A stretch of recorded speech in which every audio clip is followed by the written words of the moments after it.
Day 700, Saturday, July 19th, Ezra 4:6 and Esther 1. Ezra 4:6. NKJV. In the reign of Ahasuerus, in the beginning of his reign, they wrote an accusation against the inhabitants of Judah and Jerusalem. Esther 1:1-22. Now it came to pass in the days of Ahasuerus. This was the Ahasuerus who reigned over 127 provinces, from India to Ethiopia, in those days when King Ahasuerus sat on the throne of his kingdom, which was in Shushan the citadel, that in the 3rd year of his reign he made a feast for all his officials and servants, the powers of Persia and Media, the nobles, and the princes of the provinces, being before him, when he showed the riches of his glorious kingdom, and the splendor of his excellent majesty for many days, 180 days in all. And when these days were completed, the king made a feast lasting 7 days for all the people who were present in Shushan the citadel, from great to small, in the court of the garden of the king's palace. There were white and blue linen curtains fastened with cords of fine linen and purple on silver rods and marble pillars, and the couches were of gold and silver on a mosaic pavement of alabaster, turquoise and white and black marble.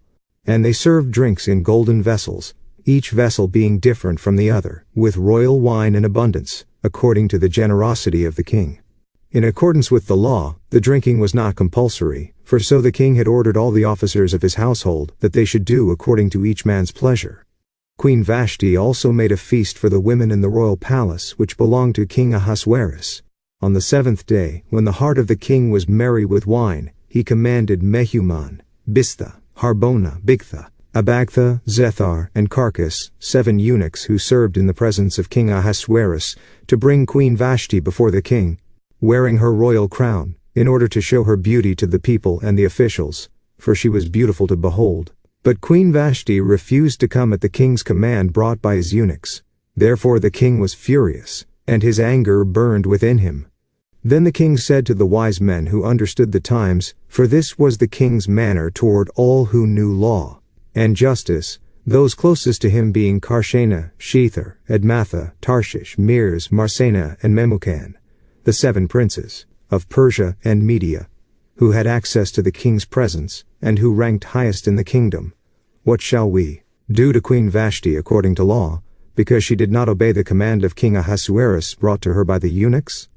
And Memucan answered before the king and the princes, Queen Vashti has not only wronged the king, but also all the princes, and all the people who are in all the provinces of King Ahasuerus.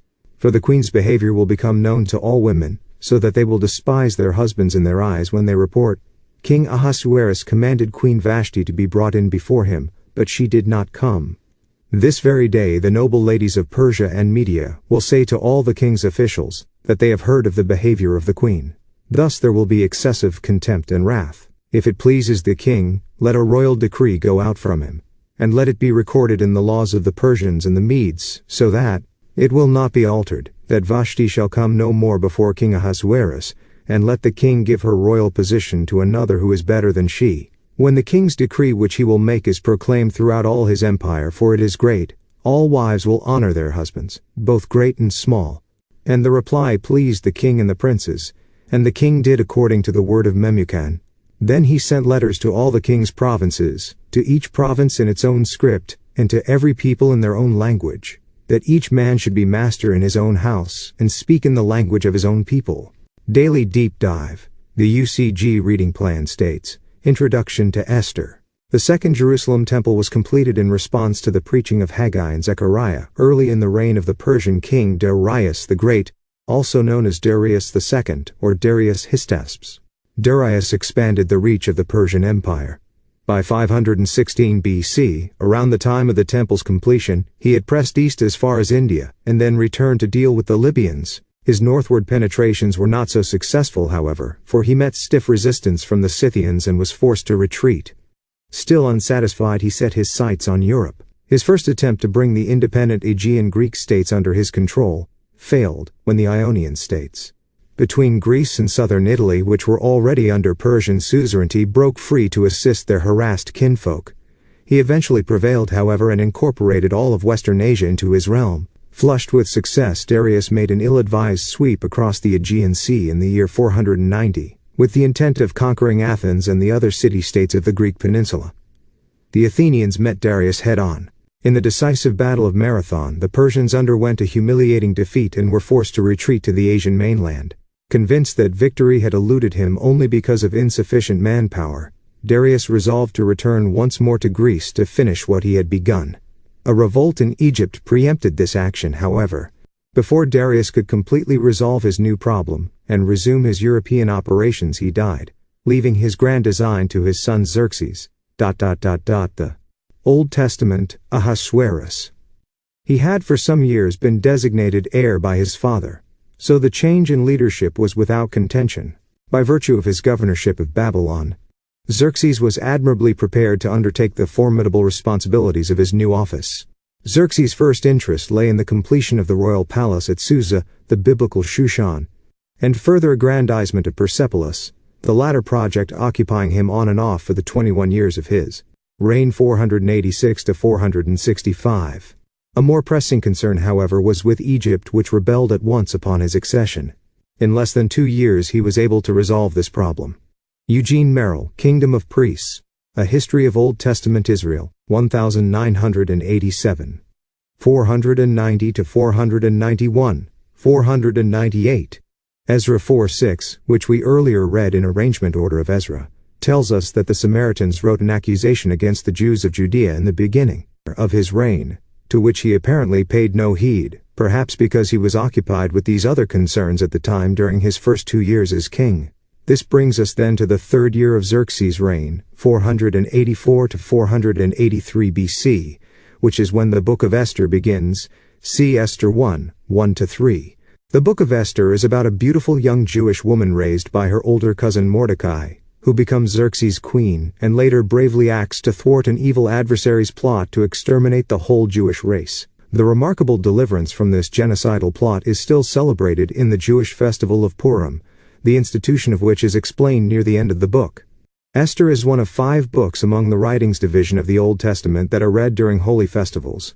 These are collectively known as the Megilloth Scrolls. The book of Esther is called the Megillah Scroll because of its great popularity among Jewish readers. Against a background of centuries of persecution, it is understandable why the Feast of Purim became such a favorite of the Jews. It recalls a time when they were able to turn the tables on those who wanted to destroy them.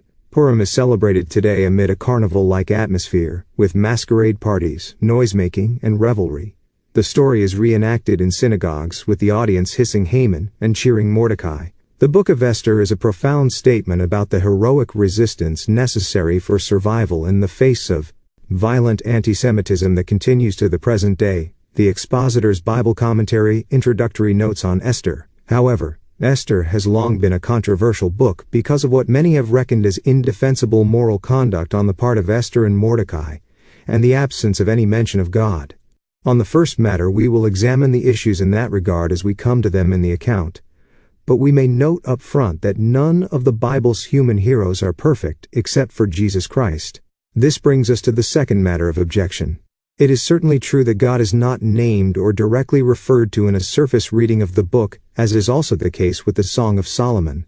Some have postulated that the reason God is not directly mentioned is that the book was intended as a Persian state chronicle, explaining to the Persians the Jewish celebration of Purim, and that is certainly possible, though we still might expect a reference to the God of the Jews or something similar. The absence of a direct reference to God seems quite deliberate.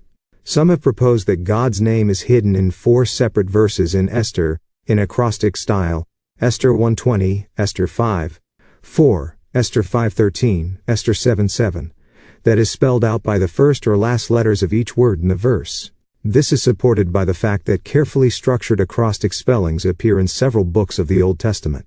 In these 4 examples in Esther, the divine name Yhweh is spelled out from the first or last letters of the words in these verses. This may point to the nature in which God is revealed in the book.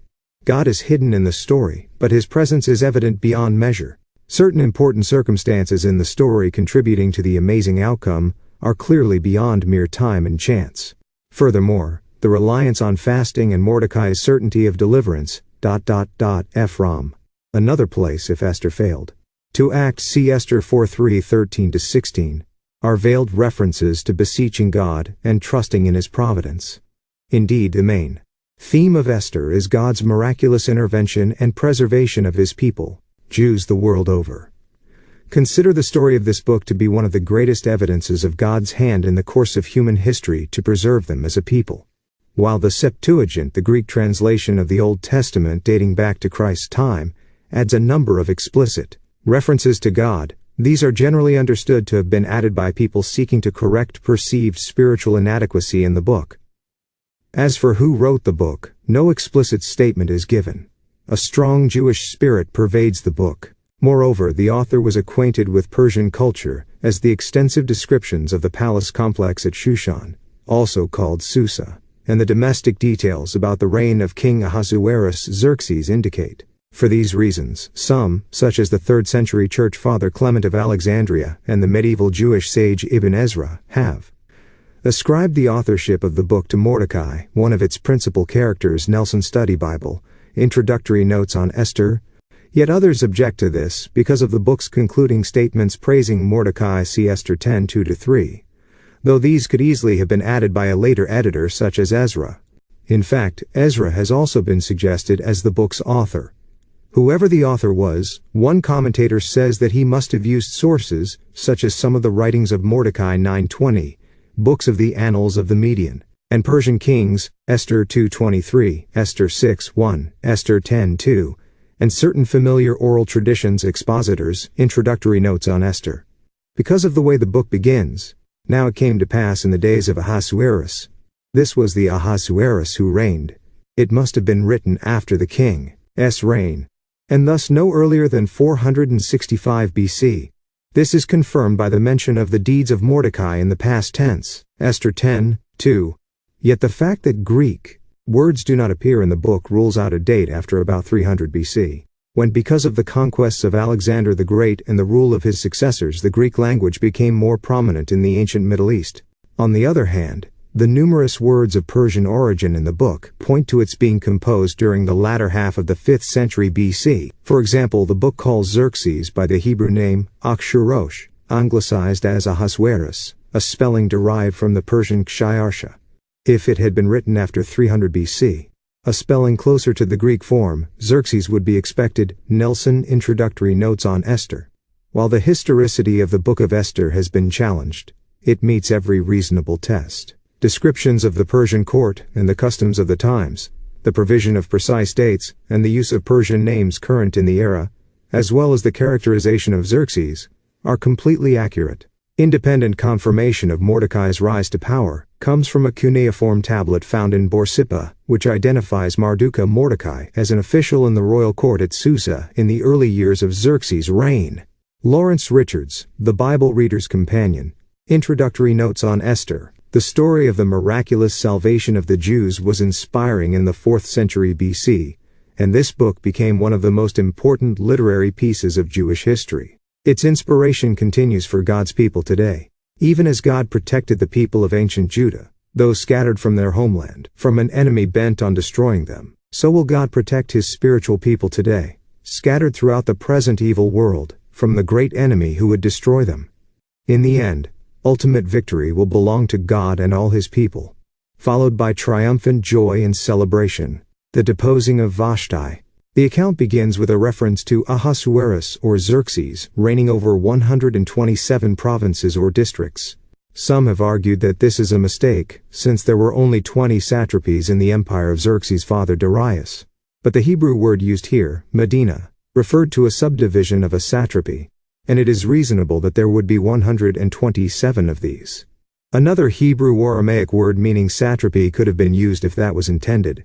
Next we see the mention of 2 feasts, one for all the officials, royal servants, nobles and provincial governors lasting for 6 months, verses 3-4, and the other, at the end of the 6 months to cap it all off, a week-long celebration for all the people in Shushan or Susa, both great and small, verse 5.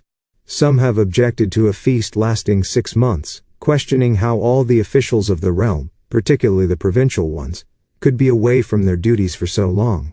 Yet it could well be that the officials came by groups in rotation. Xerxes' display of wealth and regalia over this period may have been to recruit needed support from all the regions of his realm, both near and far-flung, for his soon-coming resumption of his father's plan to conquer Greece. The remainder of the chapter concerns the refusal of Xerxes' queen Vashti to answer the king's summons so he might show off her beauty. A major objection raised against the historicity of Esther is that the only known wife of Xerxes was called Amestris, the daughter of a Persian general Otanes. Persian records do not mention a queen by the name of Vashti who was deposed, nor do they mention the name of Esther as Xerxes' wife, as the following chapters of the book of Esther show her to have become. Amestris was known for her cruelty. The Greek historian Herodotus says she had the mother of her husband's paramour brutally mutilated, and had 14 noble Persian young men buried alive in an act of religious devotion. A number of answers have been proposed. 1. In a polygamous society, a king may have had more than one wife. 2. Esther may have become a subordinate wife or chief concubine. 3. The most persuasive explanation is 1. Which shows the similarity of the names Vashti and Amestris, and concludes that they were one and the same person. Expositor's Bible Commentary Introductory Notes on Esther. No specific reason is given as to why Vashti would not come. Perhaps she did not want to be degraded by being paraded before the king's drunken guests. For counsel, the infuriated ruler turned to the wise men who understood the times. Verse 13.